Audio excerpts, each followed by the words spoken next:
시간 하나님께서 우리에게 주시는 생명의 말씀은 구약성경 시편 34편 4절 6절입니다. 825쪽 시편 34편 4절부터 6절 교독하고 마지막 같이 읽겠습니다. 내가 여호와께 간구하매 내게 응답하시고 내 모든 두려움에서 나를 건지셨도다.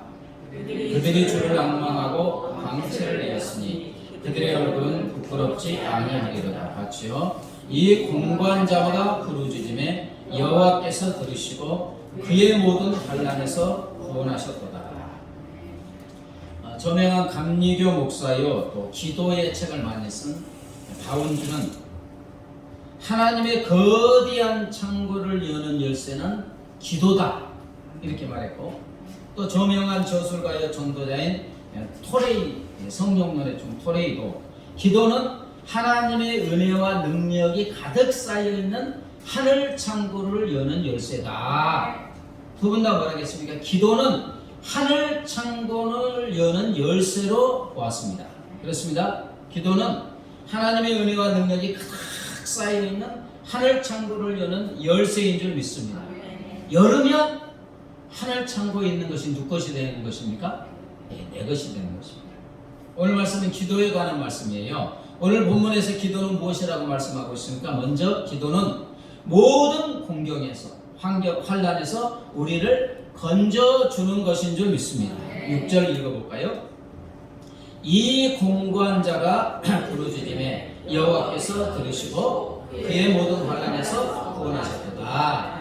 이 시편은 다윗이 사울 왕에게 쫓길 때입니다. 정예령 3,000명을 가지고 10몇 년을 죽이려고 쫓아다녀요. 그러니까 이스라엘 땅에 있을 수가 없으니까 이웃나라 블레셋으로 도망가서 이제 아기스 왕의 도움을 청하는데 신하들이 저놈 죽여야 된다는 거예요. 왜냐? 아니 이스라엘 여인들이 사울이 죽인 자는 천천히요 다윗이 죽인 자는 만만이라겠습니다. 실제로 이스라엘 왕이나 마찬가지니까 우리가 죽여버립시다. 그러니까 이제 성경을 읽어보면 다윗이 미친 척을 합니다. 그 성문 이렇게 막 침을 줄줄 막 미친 척하면서 그는 무엇을 했겠습니까? 기도를 했습니다. 이 기도 가운데 하나님이 응답하셔서 환난에서 구원해 준 줄 믿습니다. 이 34편이 그거예요. 여기서 환난은 원어로 차라로 재난, 곤란, 공경, 고통을 의미하며 구원 오셨다는 영적인 구원을 여기서는 말하는 것이 아니라 인생의 위험에서 환난에서 구출하고 구조하고 건져내주다 뜻입니다.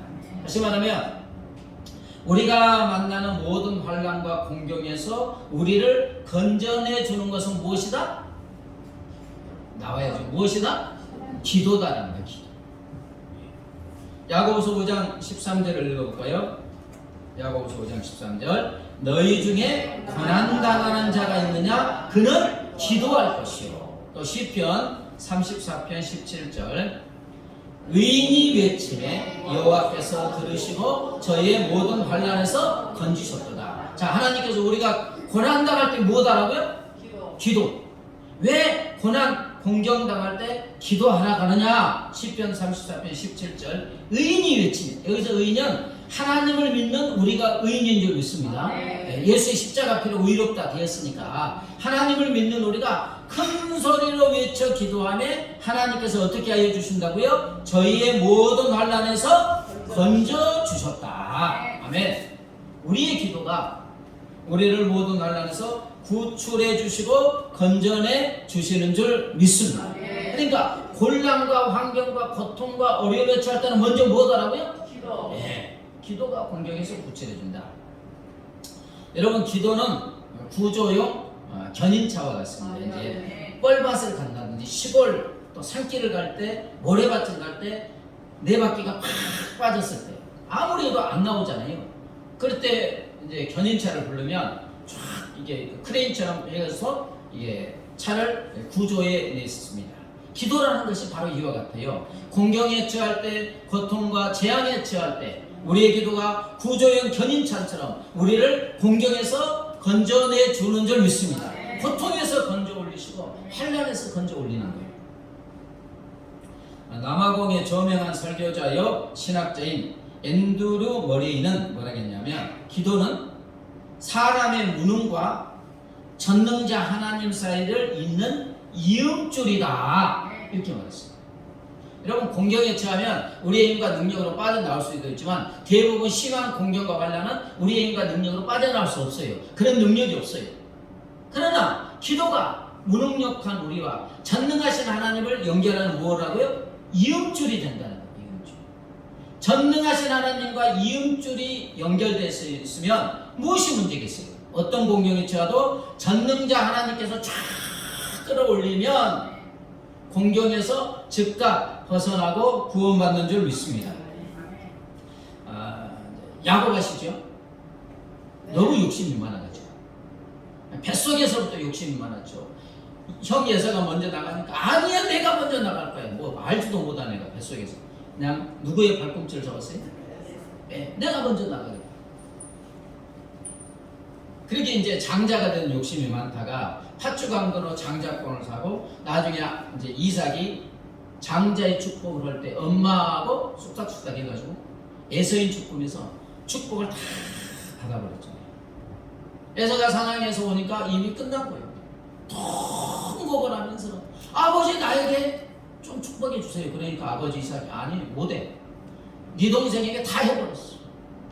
형 에서가 어떻게 해야 됩니까? 죽이려고 했지. 저부터도 죽이고 싶을 거예요.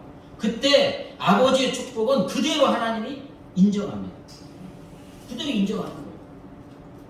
그래서 이제 야곱이 예삼촌 집에 가서 20년간을 삽니다. 잠깐 갔다 올 줄 알았더니 20년간을 산 거예요. 14년간 두 아내 얻으려고 머슴 생활하고 이제 6년간은 이제 품삯을 받고 그런데 20년간 어마어마한 부자가 되었어요. 이제 하나님이 이제 삼촌 라반이 질투를 하는 거예요. 저놈이 또 라반의 아들들이 우리 아버지 때문에 부자가 됐다고. 더 있으면 안 되잖아요. 하나님께 기도하니까 이제 고향으로 돌아가라. 근데 고향에는 누가 있어요? 형 예서가 있잖아요. 너무너무 겁나는 거예요. 그래도 돌아갈 때 이제 형에게 이제 사신을 보내서 뭐 물질도 보내고 막 그러는데 들려오는 소식이 형 예서가 몇 명? 400명의 군대를 이끌고 막 쓰나미처럼 달려온다는 거예요. 왜 그렇게 합니까? 아니 예서가 왜 400명 군대 데리고 오냐고요? 죽이려고 오는 거예요. 20년이 지났어도 그 원한이 안 풀리는 거예요. 그러자면 왜 400명의 군대를 데리고 와요? 그냥 몇 명 데리고 오지. 그냥 막 선물을 보내도 이 마음의 두려움과 이게 없어지지 않아요. 그래서 이제 아내들도 다 보내고 야복나비에서 야곱이 기도하죠. 자, 창세기 32장 11절 읽어볼까요? 시작. 내가 주께 간구하오니 내 형의 손에서 에서의 손에서 나를 건져내시옵소서. 내가 그가 와서 나와 내 처자들을 칠까 겁이 나기 때문이니이다. 아무리 뭐를 해도 이 죽을 것 같은 거예요. 야곱은 그야말로 바람 앞에 철 뿌리고 절대 위기의 순간입니다. 대적할 수가 없어요. 어린애도 있고 자녀도 12명이나 되고 그렇잖아요. 막 짐승들 새끼도 메고 이거 어떡할 수가 없어요. 쳐들어오면 죽는 거예요. 그러나 기도한 후 야곱의 공경은 어떻게 되었습니까? 자, 창세기 34장 4절을 읽어보겠습니다. 시작. 에서가 달려와서 그를 맞이하여 안고 목을 어긋맞추며 그와 입맞추고 서러우니라. 여러분 이게 가능해요? 여러분 사람의 마음을 바꾸기가 어려워요? 안 어려워요? 내 마음 내가 바꿀 수도 없어요. 누구 미워하는 마음이 있는데 미워하면 안 돼. 하나님 말씀인 줄 알아. 근데 안 미워집니까? 아니요, 안 돼요. 화가 나는데 이러면 안 돼. 근데 화나잖아요. 사람의 마음을 바꾸기 가장 힘들어요. 내 마음도 바꾸기 어려운데 400명 데리고 지금 동생 죽이려고 달려 막 오고 있잖아요. 시간이 얼마나 되겠어요. 그런데 밤새도록 이 환도뼈가 부러질 정도로 야곱이 기도했잖아요. 그래서 하나님이 야곱을 이스라엘 하나님과 겨루어 이겼다. 이제 끝난 거예요. 그 기도에 오는 말을 타고 막 쳐들어오는 에서의 마음을 누가 바꾸셨어요?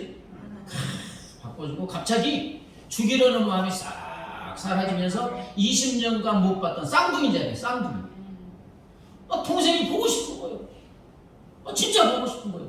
그래서 와서 목을 안고 서로 울었다. 무엇의 결과입니까? 기도의 결과인 줄 믿습니다. 예, 환난과 공경을 이기게 하는 것은 기도하면 하나님이 역사하여 주시는 줄 믿습니다. 역대상 4장에 보면 우리가 들었던 야베스 나오잖아요. 야베스의 기도라는 책도 나오고. 근데 이 야베스라는 이름의 뜻이 고통이에요. 여러분, 어느 어머니가 자기 자식이 낳는데 이 고통스러운 놈, 그런 이름을 지어줘요? 안 지어줘요? 안 지어주죠. 근데 태어날 때 어떤 상황이 있는지 모르지만 엄마가 수고로 났다, 죽을 지경에 났는지, 너무 어려운 환경에 났는지 태어난 자기 아들을 야베스라고 해서 고통이라고 했어요. 고통. 야베스는 태어날 때부터 고통과 환난의 환경에 처해 있어요. 엄마가 그렇게 이름 지을 정도니 얼마나 환난의 환경이 있겠어요. 그런데 역대상 4장 9절에 보면 뭐라 했냐면 야베스는 그의 형제보다 귀중한 자다, 이렇게 표현하고 있어요. 이름 자체는 고통인데 성경은 그를 그의 형제보다 귀중한 자라고 하고 있어요. 자, 이름을 보면 그의 삶은 고통과 환난의 삶일 수밖에 없는데 실제로 그는 그 고통과 환난을 벗어나 오히려 형제들로부터 존경을 받고 귀중한 자가 되었다는 거예요. 그럼 무엇이 그를 고통과 환난에서 벗어나서 역전의 인생, 존경받고 귀중한 인생이 되었습니까? 기도인 줄 믿습니다.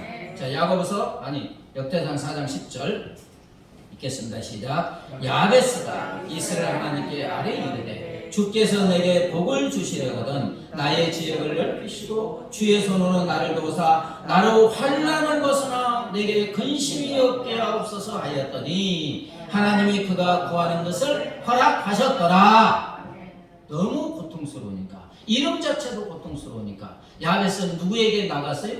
하나님께 나가서, 하나님 나로 이 환난을 벗어나 내게 근심이 없게 하여 주세요 했더니 하나님이 기도를 들어주셔서 그를 환난을 벗어나 근심이 없게 하여 주시고 오히려 역전의 인생, 전화이고 귀중한 존재가 되게 하여 주신 줄 믿습니다. 그렇습니다. 사랑하는 여러분, 우리의 기도가 우리를 모든 고통에서 건져내주고, 아멘, 모든 공경에서 건져내주고 모든 환난에서 건져내 주시는 줄 믿습니다. 또 기도는 무엇이냐? 기도는 우리의 삶을 담대하게 하여 주시는 줄 믿습니다. 자, 4절 읽어볼까요? 4절. 내가 여호와께 간구하매 내게 응답하시고 내 모든 두려움에서 나를 건지셨도다. 내 모든 두려움에서 나를 건지셨다. 두려움은 원어로 메구라인데 그 뜻은 두려움, 공포를 말합니다. 그러니까 기도는 우리 마음속에 끊임없이 몰려오는 두려움과 공포를 몰아내고 우리의 마음을 담대하게 하여 주는 줄 믿습니다. 여러분, 언제 두려움이 옵니까? 시도 때도 없이 찾아오죠. 세연이 시험 볼 때 두려움이 있어요, 없어요? 있지요. 지연이도 있고 목사님도 시험 많이 봤지만 시험 볼 때마다 두려워. 잘 나올까 못 나올까. 어두운 길을 갈 때도 두렵고 외국에 처음 나갈 때도 두렵고 죄짓고 죄책감에 들 때, 사업을 시작할 때 이 사업이 잘 될까? 사업이 망한 후에 다시 시작하는데 또 실패하지 않을까? 시험 칠 때, 또 발표를 기다릴 때, 자신의 미래, 자녀들의 미래를 생각할 때 두렵고, 또 병이 걸릴까? 암에 걸릴까? 죽을까? 두려움이 그냥 파도처럼 끊임없이 우리의 삶에 밀려옵니다. 근데 이 두려움이 우리의 삶을 파괴해요. 두려움에 사로잡히면 옴짝 달싹하지 못합니다. 우리에게 필요한 것은 두려움이 아니라 자신감과 담대함인 줄 믿습니다. 축구나 스포츠에서 이 두려움이 찾아오면 그 경기에서 이길까요, 질까요? 저요, 집니다. 저번에 우리나라 국가대표팀이고 피파 1위 브라질 제일 잘하잖아요. 1위하고 붙었죠. 5대1인가 졌어요. 근데 보니까 우리나라 선수들이 바짝 얼었어요. 그 브라질 선수들은 그 볼 드리블 이런 게 아주 탁월하고, 그러니까 그냥 전방에서부터 압박하니까 우리나라 선수들이 선수들이 볼을 잡으면 보통은 자기가 싹 빼든지 정확하게 패스를 해요. 근데 막 브라질 타고난 선수들이 막 덤벼드니까 겁나가지고 두려워가지고 그냥 제대로 패스 못하고 어디로 보여요? 자꾸 뒤쪽으로 패스하고 골키퍼에게 패스해요. 두려우니까 정확한 패스도 아니고요, 볼 드리블도 안 되고요. 그래서 5대1로 진 거예요. 저도 축구를 많이 했지만 저보다 잘하는 사람이 막 저한테 오잖아요. 겁나가지고 그냥 당황해가지고 어쩔 줄 모르다가 볼 뺏기고 엉뚱한데 패스하고 그래요. 그래서 시합할 때는 선수들이 시합에 앞서 자신감을 갖는 게 중요합니다. 그 자신감, 담대함이 찾아와야 되는데 문제는 내 마음대로 그게 안 된다는 거예요. 그런데 오늘 본문에서 두려움을 몰아내고 우리에게 자신감, 담대함을 주는 것이 뭐라고요? 기도인 줄 믿습니다. 기도하면 담대함이 생겨요. 자, 시편 46편 1절부터 3절 한번 읽어볼까요? 시작. 하나님은 우리의 피난처이시오 힘이시니 환난 중에 만날 큰 도움이시라. 그러므로 땅이 변하든지 산이 흔들려 바다 가운데 빠지든지 바닷물이 솟아나고 뛰놀든지 그것이 넘침으로 산이 흔들릴지라도 우리는 두려워하지 아니하리로다. 시편 기자는 뭐냐? 하나님은 나의 피난처이고 나의 힘이 되시기 때문에 내가 환난 중에 있을 때 크게 도와주신다. 아멘. 그러므로 이 하나님께 기도로 나아갈 때, 기도는 하나님께 나아가는 것인 줄 믿습니다. 기도로 나아갈 때 막 지진이 일어나고, 지금 본문이 그래요. 막 해일이 덮치고 온 세상이 뒤집어지는 두려운 상황 속에서도 결코 두려워하지 않고 담대하게 되는 줄 믿습니다. 믿습니다. 기도하면 천지만물을 창조하신 전능하신 하나님 품에 안기게 되는 줄 믿습니다. 전능하신 하나님의 능력 속에 들어가기 때문에 기도는 어떤 상황 속에서도 우리를 담대하게 하여 주는 줄 믿습니다. 예수님이 십자가에 죽고 제자들은 두려움 속에 이제 방에 숨어 있었어요. 뭐 베드로도 그랬습니다. 죽음이 두려워서 예수님을 모른다고 3번이나 부인했습니다. 그러나 사도행전에 보면 베드로 얼마나 담대한지 모르죠. 아주 대단합니다. 어디서 설교를 하냐? 산헤드린 공회. 이 공회는 대법원과 같아요. 뭐 재판장이에요. 거기서 이 권력자들이 다 잡고 있는 게 공회인데 여기서 체포하고 뭐 죽일 수도 있는 거예요.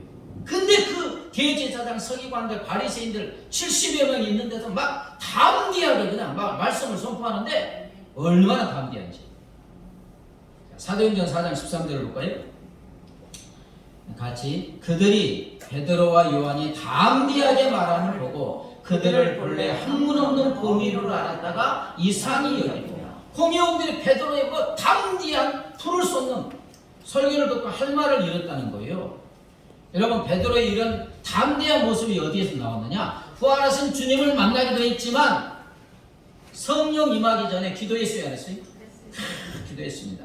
자, 사도행전 3장 1절 같이 제9시 기도 시간에 베드로와 요한이 성전에 올라갈 때 하루에 3번씩 기도하는데 오후 3시에 또 기도하러 올라갔어요. 사도행전 4장 31절 시작. 빌기를 가함에 모인 것이 진동하더니 우리가 다 성령이 충만하여 담대히 하나님의 말씀을 전하니라. 아멘. 쫙 하루에 3번씩 기도하는 삶을 사니까 전능하신 하나님의 능력이 쫙 임하니까 이제는 뭐 죽음도 두렵지 않고 담대하게 하나님의 말씀을 전한 줄 믿습니다. 죽음까지도 뭐 뛰어넘는 거예요.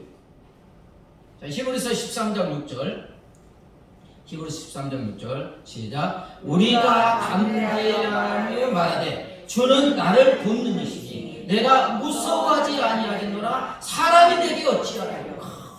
주는 나를 돕는 자다. 돕는 자 하나님께 기도하며 나아가니까 내가 누구를 두려워하겠는가. 유대인 탈무드에 이런 내용이 있습니다.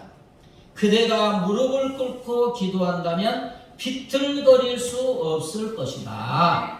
기도가 어떤 말량과 고난이어도 우리를 비틀거리지 않게 하고 용감하고 담대하게 만들어주는 줄 믿습니다. 또 앤드루 모레이는 하나님의 자녀는 기도로 모든 것을 정복할 수 있다라고 말했습니다. 하나님의 자녀는 기도로 모든 것을 정복할 수 있다. 다시 말해 우리의 삶 가운데 찾아오는 두려움과 불안, 공포는 기도 앞에 정복당하는 줄 믿습니다. 그 학생들이 고3 동안 열심히 공부하다가 수능에 가서 망치는 아이들이 많습니다. 특히 첫째 시간에 망쳐요. 왜 그렇습니까? 덜덜덜덜덜 떨어가지고 두려움이 엄습하면 머리가 하얘져. 첫 시간 완전히 망치면 계속해서 이제는 이제 내가 이랬는가 그러면서 망치는 거예요. 무엇이 두려움을 쫓아낸다고요? 기도. 학생들이 수능 볼 때 두려우면 언제까지 기도해야 돼? 하나님께. 하나님 나 두려워요. 떨려요. 담대함을 주세요. 명철함을 주세요. 잔잔해질 때까지. 그러면 두려움이 몰려가는 줄 믿습니다. 언젠가 제가 한번 말했지만 호랑이를 잡은 개 얘기 압니까? 네? 몰라요? 이게 실화일까 의심이 되는데 실제 얘기입니다. 미국에서 실제로 있었던 얘기인데 한인 교민 중에 강동만 집사님이 이제 교회에서 부흥회를 했는데 한신대 이제 총장이었던 정태기 교수님 부흥회를 하고 식사 초대를 했어요. 근데 식사 초대에 고기가 나왔는데 그 집사님은 이게 호랑이 고기입니다. 호랑이 고기. 여러분 호랑이 고기 잡숴 보셨어요? 몽상이 어디 있겠어요? 호랑이가 귀한데. 근데 이제 미국 저기 알래스카 그쪽이었는가 봐요. 호랑이 고기입니다. 그러니까 놀래가지고 다들 놀래가지고 아니 어떻게 호랑이 고기냐고. 근데 이 집사님은 이제 기업가 하면서 아주 탁월한 사냥꾼이에요. 사냥을 많이 해요. 하루는 강동만 집사님이 사냥개 2마리를 데리고 나가서 산으로 사냥을 갔는데 강 집사님이 잠깐 쉬려고 차를 멈췄을 때 데리고 간 2마리 사냥개가 차에서 뛰어서 팍 달려가는 거예요. 잠시 후에 강 집사님의 귀에 산이 떠나가라 왕왕왕왕왕 외치는 이제 개들의 소리가 들렸고 강 집사님이 소리 나는 곳에 도착했더니 2개가 소나무 위를 쳐다보면서 왕왕왕왕 지르고 딱 쳐다보니까 그냥 기절할 듯이 놀랐는데 뭐가 있어요? 집채만한 호랑이. 집채만 하겠어요? 자기가 그때 보니까 집채만 어마어마한 그 호랑이. 그러니까 엉격전에 그냥 본능적으로 탁 저르고 총을 쐈는데 이제 급소를 맞았는지 호랑이가 피를 흘리면서 이렇게 떨어졌고 그 고기로 잔치를 했다는 거예요. 자, 근데 이제 상담학 교수 정태기 교수가 그걸 듣고 이제 교수고 상담학이니까 아니 이게 어떻게 가능하냐는 거죠. 걔가 호랑이 상대가 됩니까 안 됩니까? 아이고 호랑이 앞을 한 방 치면 걔보다도 훨씬 빠르잖아요. 호랑이가 뭐 백수의 왕이라는 한 방 치면 그냥 부러져서 그냥 죽습니다. 그렇게 할 수가 없어요. 그런데 그 교수님이 분석하기를 이 두 개는 강 집사님과 이렇게 사냥을 나갈 때 곰 같은 것이 와도 내 주인이 총 한 방이면 팍팍 쓰러집니다. 어떤 짐승도 이 사냥하면서 다니보면 이 자기 주인이 총만 들이대면 자기들이 보기에는 감히 범접할 수 없는 곰이나 큰 짐승들도 팍팍 쓰러지면 죽는 거예요. 그러니까 이 개들이 내 주인이 내 뒤에 있으면 뭐 그 어떤 것도 죽는다. 근데 이제 개들이 호랑이를 보고 원래는 어떻게 해야 돼? 피해야 되는데 호랑이가 당황할 정도로 그냥 막 짖으니까 호랑이도 옹격절에 도망가다가 나무 위에 올라가서 총 맞아 죽은 것입니다. 여러분 기도는 내 뒤에 있는 전능하신 하나님을 바라보는 것인 줄 믿습니다. 기도하는 자는 그 무엇도 어떤 사람도 그 어떤 환경도 두려워하지 않습니다. 기도는 힘든 환경, 우리의 미래, 우리에게 찾아오는 질병과 심지어 죽음까지도 두려워하지 않게 만드는 담대하게 하는 것인 줄 믿습니다. 왜냐? 내 뒤에 누가 계십니까? 하나님. 기도하면 하나님을 만나고 하나님의 능력 속에 들어가고 하나님이 내 뒤에 백그라운드로 서 계시는 줄 믿습니다. 그래서 담대하게 나아가는 거예요. 여러분 어린아이들이 길을 걸어갈 때 어른들 보면 놀래요. 근데 이만한 등치 아빠 손을 잡고 가면 쥐가 무슨 힘 있는 것처럼 아주 당당합니다. 이게 기도인 줄 믿습니다. 그러므로 사랑하는 여러분, 우리는 날마다 하나님께 나아가 기도해야 될 줄 믿습니다. 사람은 누구나 크고 작은 고난과 환난과 두려움 속에 살아가게 됩니다. 골짜기 하나 지나면 또 다른 골짜기가 나옵니다. 그래서 우리는 기도해야 되는 거예요. 하나님의 도움 없이 나 혼자의 힘으로 이 골짜기들을 넘어가기가 불가능하기 때문입니다.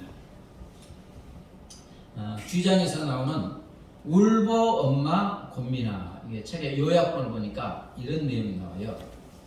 나는 아이들을 키워오면서 하나님께 내가 탁월하게 아이들을 잘 키우는 부모가 되기를 간절히 기도했었다. 그래서 어느 날은 하나님께 하소연하는 기도를 했어요. 하나님, 맨날 모르겠다고 하는 그런 바보 엄마 말고요, 좀 아는 것도 많고 깊이도 있고 전문적이고 탁월함도 있어서 다른 엄마들에게 잘 조언하고 코치할 수 있는 그런 제가 되었으면 좋겠습니다.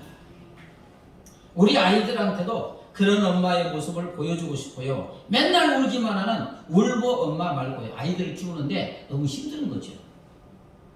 이렇게 하면 될 줄 아는데 안 되고, 이렇게 해도 안 되고, 도대체 모르게 있는 거예요. 그래서 좀 탁월한 지혜 좀 주세요. 그런데 내 마음에 들려오는 하나님 주님의 대답은 아니야, 노우였다. 그러면서 이제 마음속에 들려오는 게, 사랑하는 내 딸아, 나는 네가 바보라서 좋단다. 모르니까, 네가 모르니까 늘 나에게 와서 가르쳐 달라고 묻는 네가 내겐 귀하다. 그리고 너는 할 수 없다고 늘 나에게 와서 나의 능력을 구하며 내 앞에서 우는 울보라서 네가 좋단다.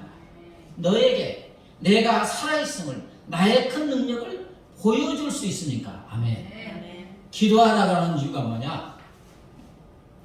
하나님이 살아있음을 우리에게 보여주시기 위해서. 아멘. 하나님의 능력과 모든 은혜를 우리에게 주시기 위해서 기도하라고 한 줄 믿습니다. 근데 이 엄마가 너무 탁월하면 나이와 능력을 하니까 하나님께 안 나는 거잖아요. 그러니까 살아있는 하나님도 못 만나고.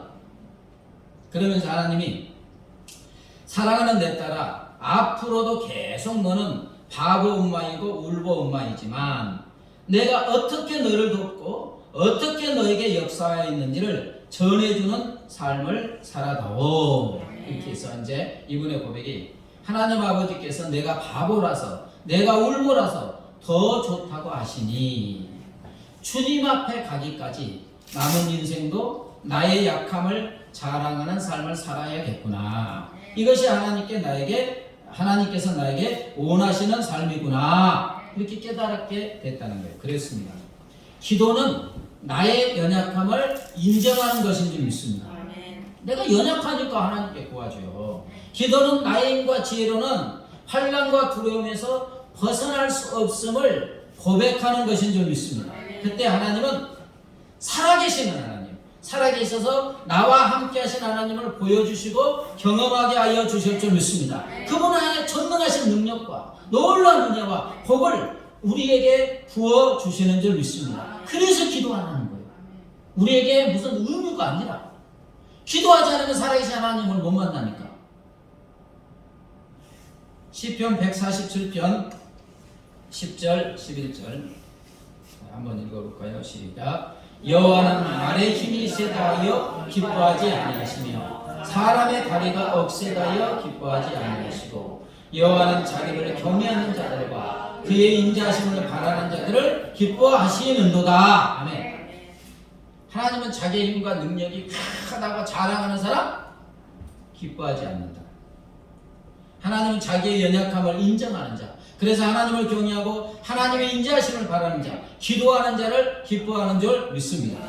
저도 목회자지만 학교에 목회 잘하시는 분들은 희한해요. 뭐 공부 잘하는 분도 많이 배우는 분도 잘하지만 세상적으로 보면 저렇게 크게 목회를 잘할 수 없는 분들이에요. 배움으로 보면. 근데 진짜 하나님의 놀라운 은혜가 임해요. 왜 그렇습니까? 누구를 의지하니까? 하나님을 의지하니까. 말씀을 정리합니다. 기도는 우리를 모든 공경에서 건져내주고 모든 환난에서 건져내주는 줄 믿습니다. 기도는 두려움과 공포를 몰아내고 우리의 삶을 담대하게 하여 주는 줄 믿습니다. 그러므로 날마다 하나님께 나아가 기도하는 우리가 되기를 주의 이름으로 축복합니다. 마음속에 근심 있는 사람 찬양하시며 기도합니다.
환난이 있습니까? 고난이 있습니까? 어려움이 있습니까? 아버지 기도를 통하여 환난에서 벗어나게 하여 주시는 줄 믿습니다. 우리의 삶에 두려움이 있습니까?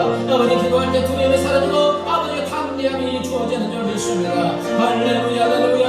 아버지 나의 인간 능력을 의지하지 말게 하여 주시고 아버지 환경 여건 형편을 바라보지 말게 하시고 그 모든 것을 주관하시고 주권을 아버지 다스리소서. 아버지 선함과 유익함으로 인하시는 전능하신 주 하나님을 바라보고 아버지 기억을 신하며 기도하며 쉬지 말고 기도하는 우리의 삶이 되게 하여 주시옵소서.